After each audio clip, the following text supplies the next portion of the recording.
Mbote. Ils ont le moko oyo na remarqué et pas ya congolais presque nyonso. Ils ont perdu espoir. Perdu ya kondima ke mboka na biso un jour au changer. Perdu ya kozanga komona bout du tunnel.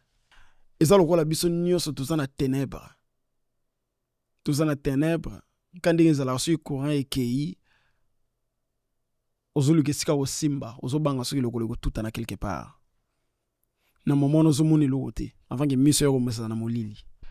En fait, tous na état wana na mboka na biso pendant des décennies.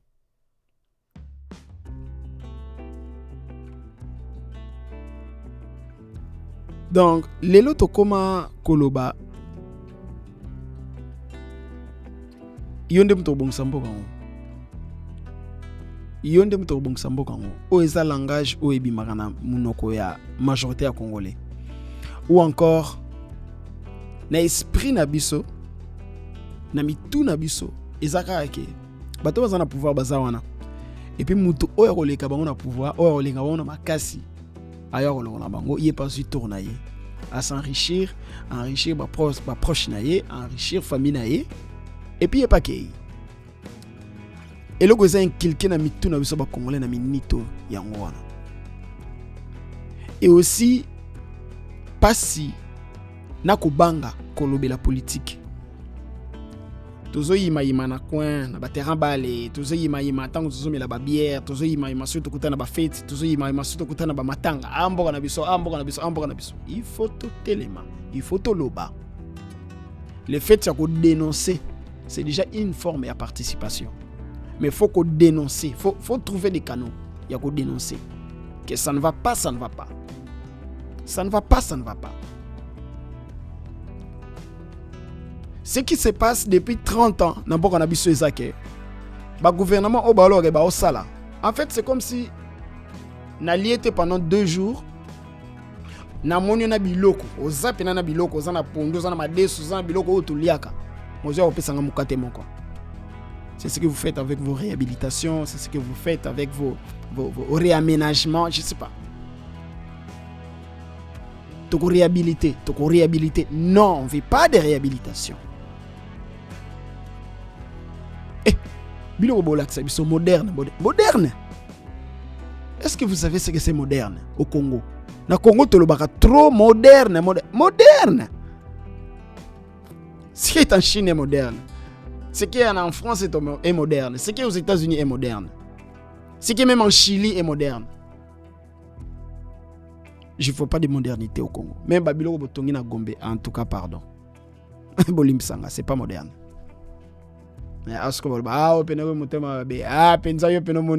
Cherchez la modernité, vous verrez la modernité.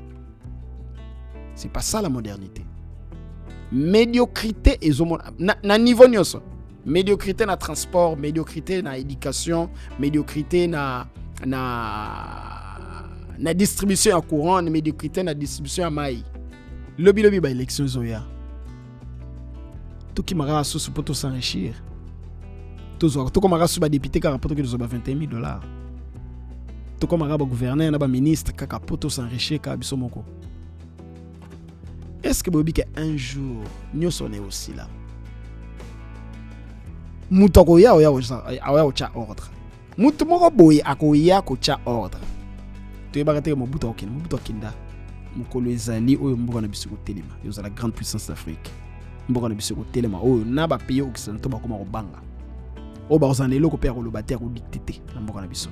Moi je sais que ça viendra. Peut-être après nous, mais ça viendra. Ça viendra, ça finira par venir. Le mieux c'est otalaba acte aux opposés les lots. Parce que lobby, l'état responsable est en goya. L'état pena patriotique, l'état oyo pena ezake. A kozonga na passé à otala tout ce qui est et loko nyon se place ba gouvernement ya kala ba ishuaki. Et si ka ba gouvernement ya kala ba profitaki. Mutawa ocha ordre ona azali. A ko récupérer tout.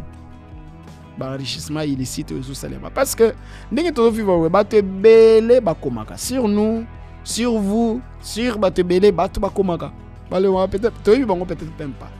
Mais les livres, les Congolais, les livres tous les jours, et bimaka. Et ils ont un livre, peut-être que ce n'est pas le moment. Barobimisaka. Yom tozi bambonga l'État. Yeba ke to yebi. Ato bata mindengenini. Un jour ekoyebana. Un jour ekoyebana. Héritage, tu penses que tu es en train de bâtir un héritage pour tes enfants, pour ta progéniture. Mais en fait, non. Peut-être après toi. Toi qui es belge, naba français. C'est presque pas mon coloniser ah vous avez fait ceci, ah vous avez fait ceci, ah vous avez fait ceci. Bana ya bana na biso pe ba oya bakolobaki yo papa na bino zara président, yo papa na bino zara ministre, yo papa na bino zara député. Qu'est-ce qu'il a fait? Qu'est-ce qu'il a fait pour ces pays? Pourquoi on pense pas à ça? On se contente de ce qui est éphémère. Tozulia sikoyo, tozulia mbangu loso amonto, tozika mozolia kaka. Kabola na batu baza autour de toi. Loso zolia ya moto ya yote. Yo lambelinde batu. Quand tu deviens chef, oza on a pas pour servir batu mususu. Eza rola papa. Tango lambi, eza wa papa na mama tango lambi banana no defo balia. C'est la même logique. C'est la même logique. Gouvernement, il faut population na no ezala bien. Population na no se sentir bien avec binobo sentir que bo sali musala po bolia pe botonda. Logique wana pa na biso ko donc ba mona na bi ko te bele wala bia papa yo zo continuer ka ko rêver. Na continuer na ko rêver. Mais jour eza. Peut-être ba na bino ba otanga, ba otalanga. Ba lo ba ke muto yo na air wana déjà bande ko ba mambo. Tous ont espoir. Tout bota courage. Tout le monde ko banga. Tout bon samboka. Et là, on a zoga mingi, mboka est infiltré, tous infiltrés. Mais mboka nous c'est ça infiltré, pourquoi tous surtout que la ngolelo? Mboka nous c'est ça infiltré. Le problème est ça, quel niveau de patriotisme na biso ça puis. Quand on a un drapeau. Quand on a un drapeau, c'est synonyme, et ça synonyme à patriotisme est. Patriotisme est ça, bah acte aux opposés pour mboka na. Défense aux ça pour défendre Congolais aux apemé nao. Yangona patriotisme. Patriotisme c'est bolingo pour mboka na yo. Et bolingo pour mboka na yo et ça pe bolingo pour muto za pemé nao. Acte patriotique et ça. Et là on y sur ça là, il faut se poser question. Est-ce que le logo est bien pour mboka? Toko boya corruption. Biso tout au même moment, toko boya corruption. Tu as trafic d'influence. Mais surtout, au même moment, Toboyi. Mais malheureusement, Bisogno Stoki Magamba Monde sur ça. Tout ce qui m'a n'a anti-valeur. Il faut comme député. Il faut comme député. Nous avons $21 000. Il faut comme député pour notre Tongandako. Il faut comme député pour notre Tindabana la poto. Il faut comme député pour notre si ça passe dans la famille. Il faut comme député. C'est ça les rêves congolais maintenant. Il faut comme député. Il faut comme sénateur. Faut comme gouverneur. Tous les Congolais rêvent de ça. Et bisogno so ba Congolais to que one est à course à la richesse. Et s'il faut le dire, on a peut-être il faut une autre vidéo où batu bazo meka un peu qu'on s'en sort. Batu bazo meka qu'on se débrouiller avec moi ba compagnie, moi ba business, mais niveau bazo zo ba kal. Kaka ya gouvernement. Batu oyo ba utaka libanda bazana ba privilège ya kosala business na Congo koleka ba autochtone. Ngana yebi ke soki na conteneur na matadi. Na libanais soza na conteneur na matadi. Libanais oza na facilité pour sa conteneur na moins cher koleka ngai congolais. C'est ça la réalité. Zamao. Parce que libanais yebi général, libanais yebi procureur, libanais yebi ministre, libanais yebi un haut placé. Et Congolais est bien. Congolais est moi bateau. Mais sougira bateau kaka na circuit na e bateau bako aider état bim sa conteneur. Bateau bako aider était pour que business na e ezala lancer. Bateau bako aider était pour que azo crédit pour lancer business na e. Bon plein. Économie na biso, raison pour laquelle économie na biso est tenue par les étrangers. Ba Congolais riche ba ibanita. millionnaire congolais oya business azate o pena boyebi bomona ninga bandi akei a évoluer ti millionnaire ba ko motanga epe na Afrique nani les gens s'enrichissent en politique et balinga même pas ko ba fortune na bango balinga ko loba te ba bien na bango to ko kaka omoni loko wana libanais wana te congolais nde azaka tout beau espoir tout beau espoir na mboka et mutuni so fa jouer rôle na ye mutuni so il faut ça quelque chose c'est seulement tant mutuni so ça quelque chose de maramba changer pas na biso tous en a besoin un changement na mboka na biso tous en a besoin marambo et avancer tous en a besoin vie ya bato échanger parfois to bosanaka essentiel ba muti monzela bake pakola moi peinture en hôpital ndete lobi mukonza so sala mukonza salito yo monite atala peinture oleka ki wana te oleka ki na hôpital wana te tala ndenge komi kitoko c'est pas ça le développement c'est pas ça toujours c'est un développement toujours c'est un bien-être ya population l'état azaona pona bien-être ya population kozo ngompe espoir na mama ndolo n'espère congolais na minute ezaki ba politicien tout miyibi nani nga mabete na lobite ba politicien ba miyibi mais congolais nyonso akanisa ke politicien moyibi ou encore il faut qu'on ait une politique pour nous s'en sortir. C'est ça notre réalité. Il y a une confiance et les soutien en politique. Batu bazana confiance dans l'état té. Justement pour ça. Parce que que déjà ceux qui mutu à l'état ayeko senga impôt, mutu à l'état ayeko réclamer ba droit ya l'état entre guillemets, ayeko réclamer ba taxe, ayeko réclamer ba obligation et pas ba citoyen. Ba citoyen ba otalaye, ba ko boudé, ba ko boya parce que ba yebi ke mbongo wana ezoki na ma poche ya bato. Réalité na biso yango wana. To le bango peut-être bien té. C'est ça la réalité.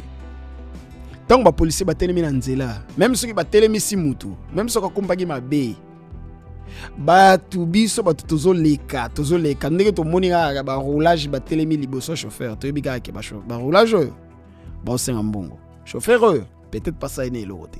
C'est ça notre réalité. C'est ça notre réalité. Fossé eza makasi entre ba homme politique na batu o basala misala ya mike. Comment imaginez-vous na mboka na biso? Place o ezake salaire ya batu, salaire ya huissier ndenge tolobaka. Eleki même pas $200. $200 kutuna ke musika. Ngamo konde na zabo cousine nanga. Abane ko sa na labo, il y a 3 ou 4 ans. C'est pas loin. Il y a 3 ou 4 ans cousine nanga bane ko sa na labo. Il y a clinique. Babane ko futaye c'est une seule équivalence. Il y a $2 à l'époque. Babane ko futaye quelque chose de $20 par mois. $20 par mois. Si on a retrouvé fiche on a un fiche à côté. $20 par mois. Na tuni mais OK, nous savons pourquoi. Abi bon aussi qu'on a au sala nini. C'est la seule opportunité où il y a zakina. $20, 25 salaire au ezagi likolo. En tout cas quand j'ai fait des conversions à l'époque, peut-être zaki ba $25 ou $30.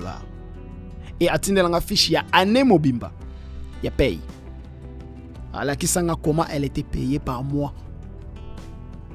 Salaire naïe il est quand même pas $40, même pas $35. Mais au même moment, namboka moko ozana batu oyo ba député par exemple, bango baza payé plus de $21,000. Ou on appelle ça auto yebi. Comment expliquez-vous ça? Salaire moyen à congolais, parce que tout à l'heure Kinshasa c'était tout à l'heure sur le plan national. Salaire moyen ya congolais, je ne pense pas qu'il est de $100. Parce que congolais, na la statistique ya ONU, na statistique ya Nations Unies congolais, la majorité ya congolais, en tout cas plus de 60 ou 70%, balekaka $2 par jour. Balekaka $2 par jour. Tout chaque loi congolais gagnera $2 par jour, en majorité. Donc, ce qu'on multiplie par 30 Congolais, la majorité des Congolais touchera même pas $60 par mois. C'est ça la réalité. Yo peut-être vivre à Kinshasa, au salaire à COP, vous aurez moins $200, $500, $300. Mais il y a des bateaux au même moment, peut-être au Kabola, au bus, peut-être au monde à Balikana, moto, peut-être au monde à Makolo. Bango ba komara wanati. Bango ba zora $40, bango ba zora $25 par mois, s'il vous plaît. Le désespoir est commis à un niveau que faut ça là tout au postulé, ça là vraiment tout au comme député. Combien de députés tu as? Combien de candidats députés tu as? Namboka na biso. Sur total il y a des élections où tu koleka. Ba candidat ba sayi combien? Combien de candidats présidents? Ça ce sont des signes. Et ce que ils ont signe, ou ils ont signe à pauvreté, ils ont signe à bousculade na richesse. Parce que ce que ceux qui n'ont vendu boy, ceux qui n'ont côté politique té, n'a reçu $60. Allez sont générés, n'a reçu $100, il y a pas salaire. Mais ceux qui n'ont sali fort n'a commis député. En tout cas, attends $20,000 mo boy quota par mois, s'il vous plaît. Na un été par mois. Ceux qui congolais mo aura $60 par mois. Même ceux qui te le bitent. Donc ceux qui pendant to calculer na ndenge ya ONU ou que la majorité ba congolais baleka $2, tu vas vivre à moins de $2 par jour. Donc, le salaire à député, il y a $21,000. Et qu'il faut foutre à 350 personnes. Un député avec son salaire de $21,000 a qu'il faut foutre à 350 autres Congolais. Quel est ce travail que fait les députés? Oui, les qui moutent en caisse ou à Zosala. Mouton zo sala pa ba indien au sa na caisse. Député le kianani. Ba député mboka na biso. O ezake mboko ezo stagné depuis Mobutu akenda tilelo.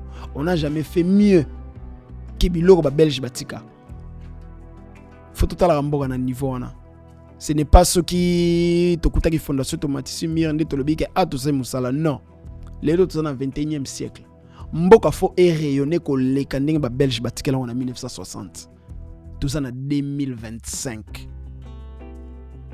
Tout ça en 2025. Biloko ba belge batika. Soko tali Congo ya 1960. Na Congo ya 2025, mutoko préféré Congo ya 1960. Et ça normal ta? Et ça normal ata muketa? Mais tu vois tout à tout. Yo, mukonzi zo sala. Vraiment mukonzi merci beaucoup na oyo sali. Ba sa nini? Bapokola biso mafuta na mbebo. Bapokola biso mafuta na mbebo pendant plus de 30 ans guerre ya ngwana muto aussi sangwazate. Mboka moko mukie nde tumisa biso. Ah mais ça bango te bato baza sima na bango mais biso naza sima na biso. Tozana makasa ko sola te, tozana mayele ko sola te. Na mutu oyo azo soutenir mboka wa mukie. Rwanda mboka mukie eza soni. Eza soni makasi. Yakoloba ki tozaka combattu par les Rwandais, que c'est les Rwandais qui déstabilisent les grands Congo pendant plus de 30 ans. Et ça la Sony. Rwanda ne soutient pas la puissance étrangère. Bongo Bisso, qu'est-ce qui nous manque? Qu'est-ce qui nous a toujours marqué pendant plus de 30 ans? Yakozanga ko négocier, yakozanga. Mutamaka c'est pas mundaranete. La grande puissance barozalana ba dominera toujours sur les faibles. Nous on est faibles. On nous dominera toujours. Mais ça dépend. Il y a attitude na biso et pas grande puissance. Ça dépend ya attitude na biso. Poto yeba elo otolingi. Ceux qui tout ça va ventiler ba continuer kaka ko jouer na biso, na ko manipuler biso. Tous en a confiance à mon côté entre nous. Congolais peut sa confiance pas de connaître Congolais parce qu'il y a beaucoup de trahir. Parce que nzala tu vandi na nzala trop. Le ventre affamé n'a point d'oreille. Donc, causons un tout petit peu na déception. Moutondi mali soute que mboko na biso ko bonga azate. Bon, bah ça presque pas. Bato ba on dimate. Même bato diaspora. posa kozonga na mboka eza na bato bakenda libanda ba vivre en Europe baza bien, bato bakenda Amérique bakenda même ba Asie tout ça baza na bango bien, mais on est mieux que chez soi. Et belé même après avoir vécu tant ba vandi ba 20 ans ba 30 ans bazo tala mboka faut kozonga, mais ozonga wapi? Ozonga place courant za la raté, place main za la raté, place toilette publique za la raté. C'est grave. C'est grave. Nga nazoloba parce que na yebi place bazo pakola biso mafuta na mbebo et puis na yebi place musala penezo selma na ninga solo. Mais place musala selma na ninga solo. Non mon te. Plein de développement ils a raté na mboka na biso. Kabila tango ya kasala biso 5 chantiers. Je ne sais pas ce qui s'est passé dans 5 chantiers. Mais habité. Oyo eye. Gouvernement oyo eye. Na habité bango plan na bango ezani. Na habité. Na yoko ekara o projet à 145 territoires. Natala projet à 145 territoires. M'a plein. Même ceux qui projet on est connecté dans souka, on a la vidéo sur ça. Même ceux qui projet on est connecté dans souka. Il n'a essayé l'autre. Je pense que ça maman n'a manqué de vision. Imaginez une chose. Égypte, un pays africain, ils ont construit un nouveau capital. Budget initial, plus de 45 milliards de dollars. Égypte, et l'Égypte c'est une monnaie. Bah on a ville Moko, capitale. 45 milliards de dollars. Bisso RDC. Pays continent. 145 territoires. Budget. Presque 2 milliards de dollars. Qu'est-ce que tu vas faire avec 2 milliards de dollars dans la RDC sur toute l'étendue du territoire? Pas grand-chose. L'idée, elle est bonne. L'idée, elle est bonne. Il y a qu'à toucher tous les territoires au même moment. Parce que il faut que la ville et na territoire mobimba na surface nyonso ya RDC. Mais simultanément. C'est-à-dire que na kisangani bazotonga. Na kananga bazotonga, na maindombe bazotonga, na boma bazotonga, na kalemi bazotonga. Partout, il faut ville et botama. Ville, je parle de ville parce que sur Botongi ville, il y a tout dedans. Et ceux qui ville A, ils en a ville B, na ville C, auraient lié toutes les villes avec des routes. C'est ça la prière du Congo. Donc encore une fois, désespoir et zamakasi, déception et zamakasi. Et lumière, il y a espoir et zate na mboka na biso. Bopesa biso espoir. Bopesa biso espoir. Bino bato bozana pouvoir. Bopesa biso espoir. Congolais nyonso aza désespéré. Lobby eza incertain makasi. Na esprit ya congolais za bongo. Congolais moko ta vendre bike projet mo zobeta dans 10 ans boke bongi. Dans 10 ans, dans 5 ans toko conquérir l'Afrique du Sud. Dans 30 ans peut-être toko za la peut-être grande puissance d'Afrique. Ezate. Projet de développement pour le bien-être de la population n'amboka na biso existe raté. Voilà pourquoi nous ces salema. Ils ont tâtonnement. Nous ces salema. Ils ont stagnation. C'est-à-dire qu'il faut qu'on maintenir pauvreté, il faut qu'on maintenir stagnation. Malheureusement. C'est ça le mal. Ça fait mal. Ça fait mal. Le pays va mal. Le pays va mal. Il va pas mal seulement aujourd'hui. Le pays va mal depuis plus de 30 ans. Espoir et bunga. Mais espoir, on est retrouvé par les Congolais. Congolais, nous se font yende moteur à changement. Ngate. Yete. Mais Congolais, nous se font mieux le belake nga. C'est-à-dire que yom total nga koloba teke ngande moteur à changement na bangamna zo sala. Non. Yopde. Yonde. Yopé faut ça quelque chose. Ngana yekoloba. Yopé peut-être faut loba. Yo peut-être faut acte. Mout Congolais nyonso faut ça quelque chose. Tant que toko lobaka sans passer à l'action. Toko mema mboka epaité. Mboka pour échanger zo zela yo mto talanga. Mboka zo zela yo. Mboka zo zela yo. Fais quelque chose. Tu as 100 millions. Tu as plus de 100 millions. to perdre espoir. Mais à partir du moment où yebi ke musala oyo ko salema bien kaka so inga na sali yango, ben vas-y, fais quelque chose. Sala quelque chose. To poser ba acte patriotique. Mais le vrai acte patriotique, c'est ça que tu as ta drapeau.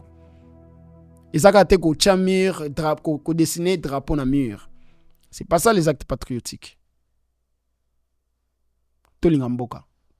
Na ninga bo solo. Merci.